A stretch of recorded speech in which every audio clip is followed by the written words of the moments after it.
मुख्यमंत्री देवेंद्र फडणवीस यांच्या 56व्या वाढदिवसानिमित्त सोलापूर शहर भाजपच्या वतीने 22 जुलै रोजी एकाच दिवशी 56 लोकोपयोगी कार्यक्रमांचे आयोजन करण्यात आले आहे। मुख्यमंत्री देवेंद्र फडणवीस यांच्या 56व्या वाढदिवसानिमित्त 22 जुलै रोजी सोलापूर शहर भाजपच्या वतीने एकाच दिवशी 56 लोकोपयोगी कार्यक्रमांचे आयोजन करण्यात आल्याची माहिती भाजप शहराध्यक्ष रोहिणी तडवळकर यांनी पत्रकार परिषदेत दिली। यामध्ये रक्तदान शिबिरे, आरोग्य तपासणी, वृक्षारोपण, शालेय साहित्य, गणवेश, एसटी पास, आयुष्यमान कार्ड, तुळशी रोप, शेतीपूरक साहित्य, छत्री वाटप, दिव्यांगांना चादर, ब्लँकेट, अन्नदान, महाआरती, स्वच्छता अभियान, रांगोळी स्पर्धा, नेत्र तपासणी, ज्येष्ठ नागरिकांसाठी देवदर्शन आदी विविध समाज उपयोगी कार्यक्रम राबविण्यात येणार आहेत। माननीय राज्याचे मुख्यमंत्री देवेंद्रजी फडणवीस यांचा 56वा वाढदिवस येत्या 22 तारखेला आहे। म्हणजे सर्व नगरसेवक एका प्रभागामध्ये साधारणतः 2 किंवा अधिक त्याहीपेक्षा असे कार्यक्रम आणि उपक्रम या निमित्ताने घेतलेले आहेत। मग त्यामध्ये वृक्षारोपणाचा कार्यक्रम आहे, त्यानंतर शालेय साहित्य वाटपाचा कार्यक्रम आहे, त्याचबरोबर वह्या वाटपाचा कार्यक्रम आहे, ज्येष्ठ नागरिकांच्यासाठी म्हणून सांस्कृतिक विविध गुणदर्शनाचा कार्यक्रम आहे, त्याचबरोबर महिलांना साडी वाटपाचा कार्यक्रम आहे, आरोग्य तपासणी शिबिर आहे, महिलांच्यासाठी कॅन्सरची तपासणी करणं, त्याचबरोबर दंत आरोग्य तपासणी करणं, नेत्रचिकित्सा करणं, वार्ताफलक लावणं, लायब्ररीचं उद्घाटन,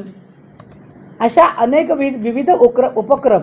त्याशिवाय जे म्हणजे ग्राउंड आहेत त्या ठिकाणी सफाई करण्याचे असेल, शहरामध्ये काही स्वच्छता मोहीम आहे आणि सकाळी 8:30 वाजता आपण जेव्हाही चांगले कार्यक्रम करतो तेव्हा आपण कार्यक्रमाची सुरुवात परमेश्वराच्या आराधनेने करतो।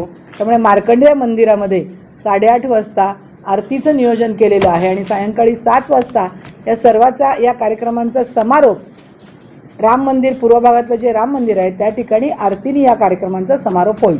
मग या सगळ्या कार्यक्रमाचं नियोजन करत असताना आमच्या काही नगरसेवकांच्या मध्ये ही कल्पना सुचली की 56वा वाढदिवस आहे तर आपण 56 उपक्रम आणि कार्यक्रम घ्यावेत आणि वेगळ्या आगळ्या पद्धतीने त्यांना शुभेच्छा द्याव्यात माननीय मुख्यमंत्र्यांना। आणि अशी आम्ही आमचे शहराचे पालकमंत्री जयाभाऊ गोरे यांच्यासमोर संकल्पना मांडली। त्यांनी या गोष्टीला दुजोरा दिला। शहरातल्या 3ही आमदारांच्या मतदारसंघामध्ये हे सगळे कार्यक्रम उपक्रम होणार आहेत आणि या सगळ्यामध्ये सर्व नगरसेवक आणि सर्व आमचे लोकप्रतिनिधी माननीय आमदार यांनी या कार्यक्रमाला उपस्थित राहतीलच। आणि आपल्याही माध्यमातून सर्व जनतेला आम्ही आवाहन करतोय की या आमच्या देवाभाऊंनी लाडक्या बहिणींच्यासाठी काम केलेलं आहे, दिव्यांगांच्यासाठी काम केलेलं आहे, शहरातल्या अनेक होतकरू तरुणांच्यासाठी आता शहरामध्ये IT पार्क होतोय, शहरामध्ये सगळीकडे पाणी पुरवठ्याची सोय आता बऱ्या प्रमाणात होतीये।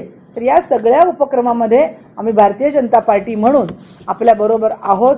तर या सगळ्या उपक्रमामध्ये जनतेने सुद्धा सहभाग नोंदवावा आणि देवाभाऊंना आशीर्वाद आणि शुभेच्छा द्याव्यात अशा प्रकारची विनंती करण्यासाठी आपल्या माध्यमातून मी सगळ्या नागरिकांना विनंती करते। यावेळी महापौर विनायक कोंडाल, सभागृह नेते नरेंद्र काळे, उपमहापौर ज्ञानेश्वरी देवकर, माजी महापौर श्रीकांचना यन्नम, सुधा अळीमोरे आणि ज्ञानेश्वर मॅकल उपस्थित होते।